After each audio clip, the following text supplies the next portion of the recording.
আসসালামু আলাইকুম everyone, welcome back to my channel Soneras world. যারা শরীরটাকে পুরো দুধের মতো ধবধবে ফর্সা করতে চাচ্ছেন তারাই শুধুমাত্র আজকের এই রেমেডিটি ব্যবহার করবে।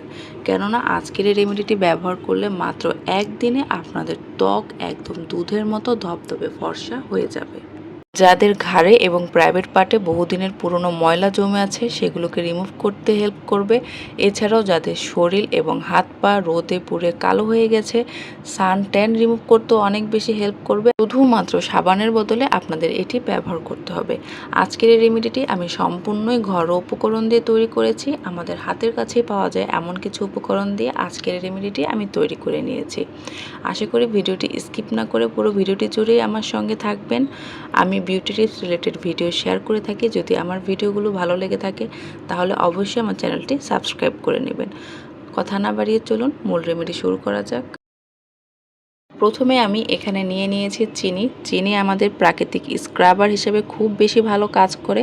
আমাদের শরীরের মরা চামড়া দূর করতে সাহায্য করে, লোমকূপ পরিষ্কার করতে সাহায্য করে। এছাড়াও আমাদের ত্বকটাকে মসৃণ ও উজ্জ্বল করতে অনেক বেশি হেল্প করে। আমাদের স্কিনটাকে ময়শ্চারাইজ রাখতেও কিন্তু অনেক বেশি হেল্প করে চিনি।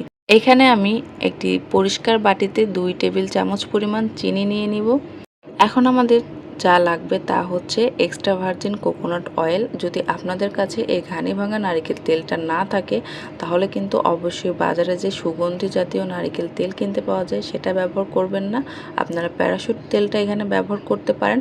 আর যদি আপনারা সেটা না ব্যবহার করতে চান তাহলে অলিভ অয়েল ব্যবহার করতে পারেন। এছাড়াও জনসন তেল ব্যবহার করতে পারেন। এছাড়া গ্লিসারিন ব্যবহার করতে পারেন। আর যদি চান যে না আমরা কোনো তেলই স্কিনে ব্যবহার করতে চাচ্ছি না তাহলে কিন্তু আপনারা এই পর্যায়ে মধু ব্যবহার করতে পারেন। এখানে দেখুন আমি 1 টেবিল চামচ পরিমাণ নারকেল তেল নিয়ে নিলাম। নারকেল তেলে কিন্তু প্রাকৃতিক ময়শ্চারাইজিং প্রপার্টি থাকে যা আমাদের ত্বককে উজ্জ্বল করতে সাহায্য করে এবং আমাদের স্কিনটাকে বেবি সফট করতে সাহায্য করে, বয়সের দাগছোপও দূর করতে সাহায্য করে।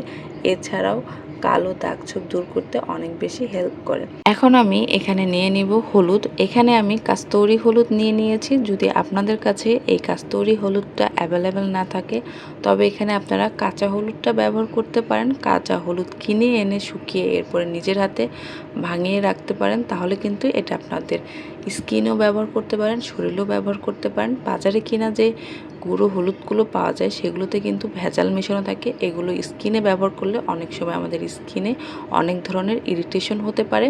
তাই আমি বলবো বাজারের কিনা হলুদ স্কিনে না ব্যবহার করাই ভালো। যদি আপনাদের কাছে এখানে হলুদটা অ্যাভেলেবেল না থাকে তাহলে কিন্তু আপনারা এখানে কফি ইউজ করতে পারেন। আর হলুদ কিন্তু আমাদের ত্বক ফর্সা করতে অনেক বেশি সাহায্য করে, এটা আমরা কম বেশি সবাই জানি। এখন দেখুন এখানে আমি নিয়ে নিয়েছি লাক্সের বডি ওয়াশ। যদি আপনাদের কাছে বডি ওয়াশটা না থাকে তাহলে কিন্তু আপনারা যে কোনো ব্র্যান্ডের শ্যাম্পু ব্যবহার করতে পারেন, বা আপনাদের কাছে যদি অন্য কোনো ব্র্যান্ডের বডি ওয়াশ অ্যাভেলেবেল থাকে তাহলে কিন্তু আপনারা সেটাও ব্যবহার করতে পারেন। আমার কিন্তু পার্সোনালি বডি ওয়াশটা খুবই বেশি পছন্দ, কেননা বডি ওয়াশটা কিন্তু স্কিনে ব্যবহার করলে একদম সিল্কি সফট লাগে। এছাড়াও একটা অনেক সুন্দর স্মেল দেয়। এক্সট্রা করে কিন্তু আর কোনো সেন্ট ব্যবহার করার কোনো প্রয়োজন হয় না। তাই আমি বডি ওয়াশটা খুবই পছন্দ করি শরীরে ব্যবহার করা। এখানে আমি 3 টেবিল চামচ পরিমাণ বডি ওয়াশ নিয়ে নিচ্ছি। আপনাদের কাছে যদি শ্যাম্পু থাকে তাহলে কিন্তু আপনারা শ্যাম্পু 3 টেবিল চামচ পরিমাণ নিয়ে নেবেন। এরপরে আমাদের লাস্ট যে ইনগ্রিডিয়েন্টসটা লাগবে তা হচ্ছে ইনো। এখানে আমি আগেই বলে রাখি যদি আপনাদের কাছে ইনো না থাকে তাহলে কিন্তু বেকিং সোডাটা ইউজ করতে পারেন। আর যদি বেকিং সোডাও না থাকে তাহলে আমি সাজেস্ট করব ইনোটাই ইউজ করেন, কারণ ইনোটা ইউজ করলে কিন্তু বেশি ভালো রেজাল্ট পাবেন। এই ইনোটা আমাদের স্কিনে ব্যবহার করলে আমাদের স্কিনে যে লোমকূপগুলো আছে সেগুলোর কিন্তু মুখ খুলে দিবে এবং লোমকূপে জমে থাকা বহুদিনের পুরনো ময়লাগুলোকে টেনে বের করে নিয়ে আসবে। এর ফলে আমরা যখন আমাদের স্কিনে কোনো ভালো লোশন ব্যবহার করব বা বডি হোয়াইটেনিং কোনো কিছু ইউজ করব সেটা কিন্তু অনেক বেশি এফেক্টিভ হয়ে যাবে। আশা করি আপনারা বুঝতে পেরেছেন। এখানে আমি 2 টেবিল চামচ পরিমাণ ইনো নিয়ে নিয়েছি। এখন আমি সবগুলো মিশ্রণকে খুব সুন্দর করে মিশিয়ে নেব। একটু সময় নিয়ে সুন্দর করে কিন্তু এই মিশ্রণটাকে মিশিয়ে নিতে হবে। একদম ফমি ফমি হয়ে যাবে। একটু সময় নিয়ে এটাকে মিশালেই কিন্তু দেখতে পারবেন। দেখুন একদম ফমি হয়ে গেছে। আপনারা এটা এখন কিভাবে ব্যবহার করবেন আমি আপনাদের সেটাই বলে দিচ্ছি। আপনারা যখন গোসল করার সময় শরীরে সাবান দেন প্রথমে পানি দিয়ে পুরো শরীরটা ভিজিয়ে নেন, তারপরে কিন্তু সাবানটা আমরা অ্যাপ্লাই করে থাকি। ঠিক সেরকম করে পানি দিয়ে আমরা পুরো শরীরটা ভিজিয়ে নেব। এরপরে সাবানের মতো করে আমাদের পুরো শরীরে অ্যাপ্লাই করে 5 মিনিট রেখে দেব। 5 মিনিট পরে যেটা দিয়ে আমরা শরীর স্ক্রাব করি, স্ক্রাব করার মতো করে শরীর স্ক্রাব করে পানি দিয়ে ধুয়ে ফেলবো। এক্সট্রা করে আমাদের সাবান ব্যবহার করার কোনো প্রয়োজন নেই।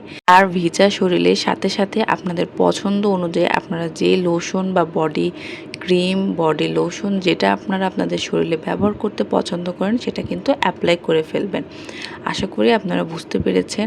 এখন আমি আপনাদের বলে দিই এটা আপনারা সপ্তাহে কতদিন ব্যবহার করবেন। যদি আপনাদের হাতে সময় থাকে সপ্তাহে 2 থেকে 3 দিন ব্যবহার করতে পারেন। আর যদি আপনাদের কাছে একদমই সময় না থাকে তাহলে কিন্তু আপনারা এটি সপ্তাহে 1 দিন ব্যবহার করবেন।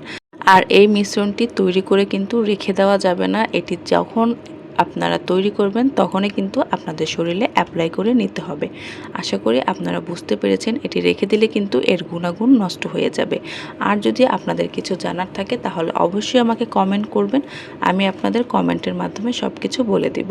আশা করি আজকের এই ভিডিওটি আপনাদের অনেক বেশি ভালো লেগেছে। যদি ভালো লেগে থাকে তাহলে অবশ্যই আমার চ্যানেলটি সাবস্ক্রাইব করে দিবেন এবং পাশে থাকা ছোট্ট বেল বাটনটি প্রেস করে দিবেন। আর যদি একটু বেশি ভালো লেগে থাকে তাহলে অবশ্যই আপনাদের ফ্রেন্ডস অ্যান্ড ফ্যামিলির সঙ্গে শেয়ার করে দিবেন। আমি প্রতিনিয়ত এমন beauty tips related video share করে থাকি। সবাই ভালো থাকবেন, সুস্থ থাকবেন। আল্লাহ হাফেজ।